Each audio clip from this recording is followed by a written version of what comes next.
identity outside of Dublin, but in Dublin, I'm Pat Baker's mother. That's pretty much it. Before I start, I just want to say, as a non-Rotarian, how much non-Rotarians admire what you do. It's really kind of amazing because you're vitally interested in your own locality, with Dublin, your own community. But what I think is extraordinary is that it doesn't end there. That you are interested internationally and you do so much internationally. So I just want to say, you know, it's a privilege to be here. And Michael had asked me if I'd ever spoke at Rotaries before, and I said not in this capacity, but yes, I have. And what I like about it is that they're relaxed and they're fun, and I always like the finding part. So I just think it's a great, you know, it's a great group. Sharon, I want to wish you good luck on your retirement, because I actually flunked my retirement. I was retired 8 months when this opportunity was mentioned to me. And the reason that I came out of retirement was because before I retired, I said to myself, what am I going to do when I retire? And then I thought, well, limited time, it has to be something very important. What is the most important thing? So I thought about it, and I'm like, the most important thing is feeding people. So I actually was planning to be a volunteer at the pantry, but I wondered if they would accept me if I, you know, had enough muscle to stock the shelves and so forth. I decided the second most important thing was the homeless. Third was the military. So when this opportunity came to me, somebody said something to my daughter about my applying, and she laughed and said, my mother would never be interested. She just retired. So she called me and laughed and said, you know, they want you to apply for this. What do you think? I told them you weren't interested, and I said, actually I am. Because that food was the top of my list, and I felt that, you know, it was a very important thing to do. So that's why I'm here. I know that you have a history with the food pantry, so it would just be interesting for me to know, get a baseline here of how many are aware of the pantry and how many have actually volunteered. Yeah, I thought so. I know that you help with our Harvest of Help, which is our Thanksgiving dinner program where we give dinners to at least 300 families, and it's just not a little dinner. It is actually a large dinner that feeds more than just that day. So I know you have a background in this. What I'd like to do today is give you the big picture, because I think you'll be surprised. As a new director, I was surprised how complex it is and what the big picture is all about. And then I think you're going to find some other surprising things about who we serve. Do you remember that old circus act where they have a rod and plates spinning on it? Well, that's what it's like, the operation. It's because it's food and because a lot of it is perishable, all of those plates have to keep spinning all the time. So it's a very interesting place. It's a very exciting, it's a very interesting place. This is going to make it shorter.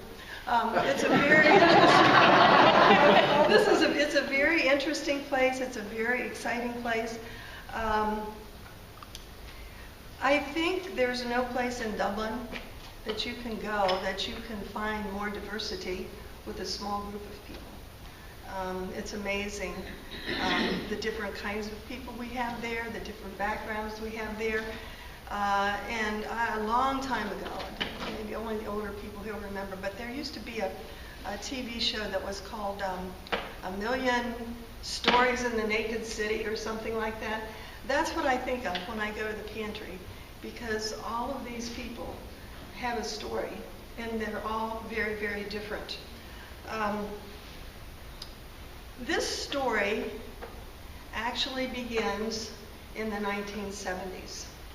And because you know we're located in the church on Bridge Street, near downtown, the old historic church that was built in 1877.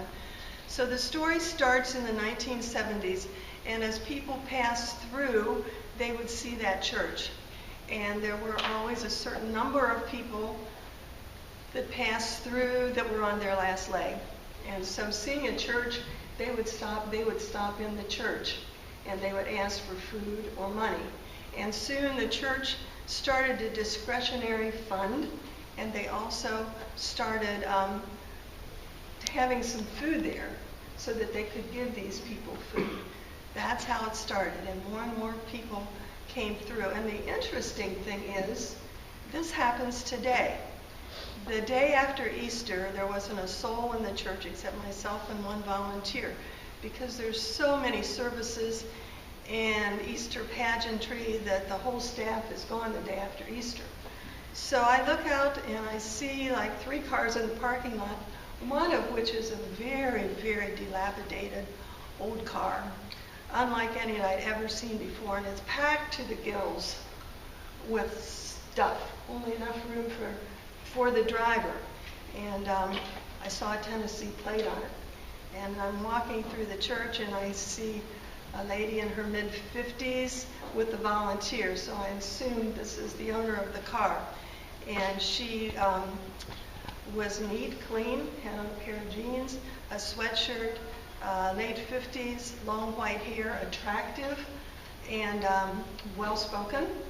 And I'm trying to figure out, is this person, really needy? Because it's obvious she wants something from us. And so I'm trying to figure out, does this person do this in every town and raking in a lot of money or what? And so I'm talking to her, and only her smile gave her away, because she finally smiled, and she had missing teeth. So, you know that that's a person with a background that really needs something. So the church still has a discretionary fund. The church still gives away food through our pantry. As Marilyn said, we were under the auspice of the church until a few years ago. And now we have our own board. We're our own independent 501c3. So I thought it was interesting that, the church still is the haven and people still stop through. But little by little, it became apparent that Dublin residents needed help too. And as word spread, it grew and grew, and other churches joined. So we are faith-based with 10 churches involved. And the faith-based is very important. I think it's important for a couple reasons, because I've been involved in nonprofits that are not faith-based. And what happens is, to get grants or to get government money, you have to jump through hoops, and some of those hoops ask you to change your mission, or to, the things that they think are important are the things that you're sort of asked to move toward. And I think the fact that it's faith-based gives us the independence to stick to our mission, which is good for Rotary too. You have your mission, you can stick to it, you raise your own money.